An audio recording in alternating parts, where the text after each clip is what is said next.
23 years ago, I decided, hey, if you've given everything else a try and it hasn't worked for you, why not give Jesus a whirl? So that was pretty profound. That was on a Sunday. By Friday, I'm out doing evangelism on the streets, praying for people, seeing them healed. I remember this guy came up fully intoxicated, holding his liquor bottle in his hand. And I put my hands on him, and he just wanted to be set free. And suddenly, he's like convulsing, and then he looks at us, and he's completely brand new, no smell of alcohol or anything. And I'm like, cool. I literally thought, this is what you do.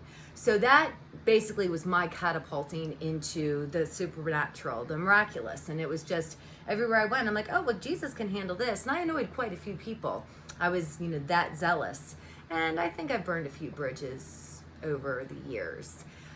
The interesting thing is, here I am 23 years later at the middle point of my life, 46 years old. So I have yet all this new love, this first focus of who Jesus was, suddenly wooing my heart back to him.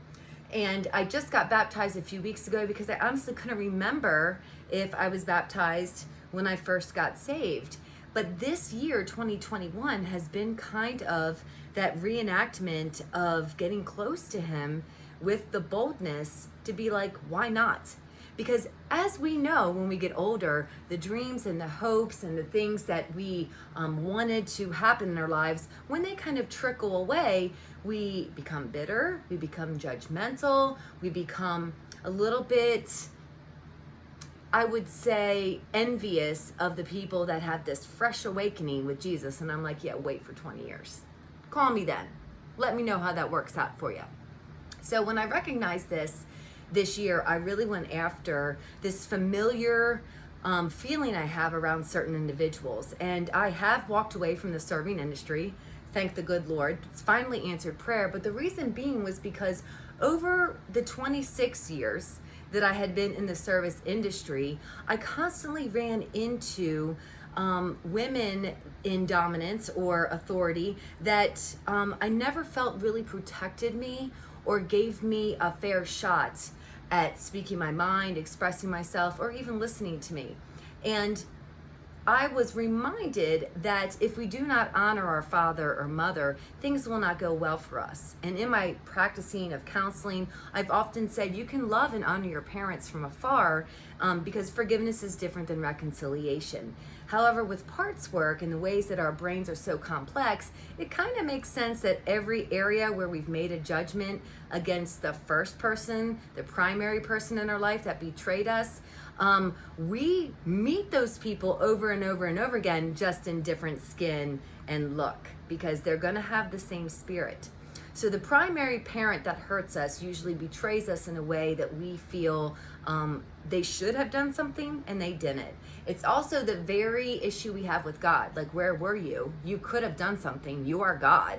And that's kind of like our biggest angst with the Lord, with our relationships. So I hence had to face this fear head on, because I recognized I was afraid to speak my mind around women that were going to just squash it anyway. And it reminded me of my mother, and the issues that I've had with my father kept showing up with people, men, especially if I were going to date. It was like I was always picking up these same type of personality traits because I had not forgiven my parents in an area of letting them off the hook. So they, in a sense, were my Judas that I had to forgive, because they were the first people that I deemed in my little brain that betrayed me. And since Judas was Jesus's, one of his disciples and right-hand man, it takes going back to the past. It does take, like when Jesus met the woman at the well, he told her her history. He said, yes, in fact, go home to your husband, and oh dang, you don't have one. Well, maybe you could turn from that way and start a new path for yourself. But he did have to address what had happened in her past. And that's where I'm feeling all kinds of freedom, because I even embarked on a vacation with my dad, and it's like some of these things I needed to lay to rest. And we can do that when we recognize, wow, I need to forgive this person on my one hand.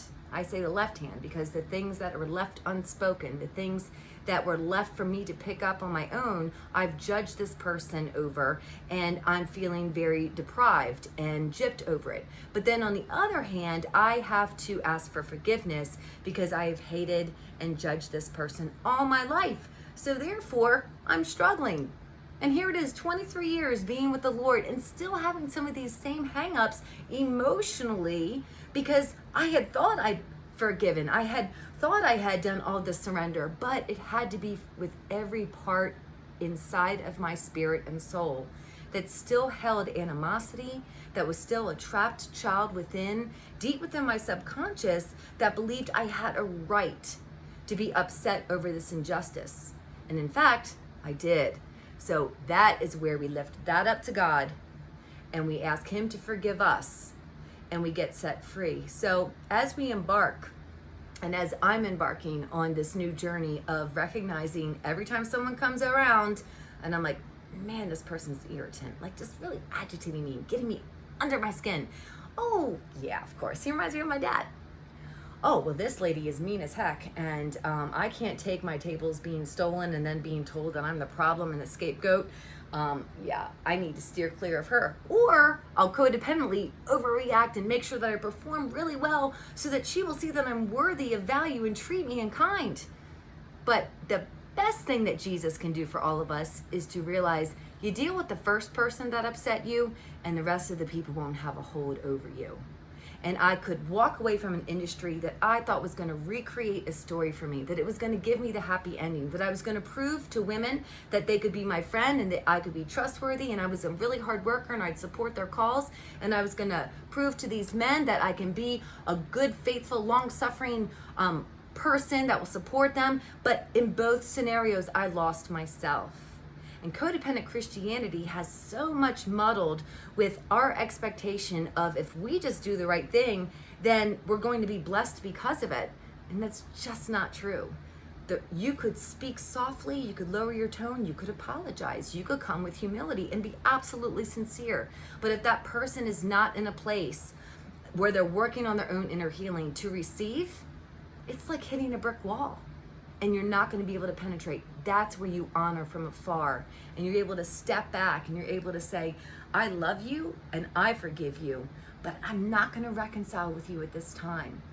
And as I'm looking forward to this new journey of 2021, I can assure you that there's hope for all of us because there's new relationships that God is giving us. They're going to wash away the pain of the old, and they're going to fill us so that we can start new embarkments for the call and the purpose that He has on our life.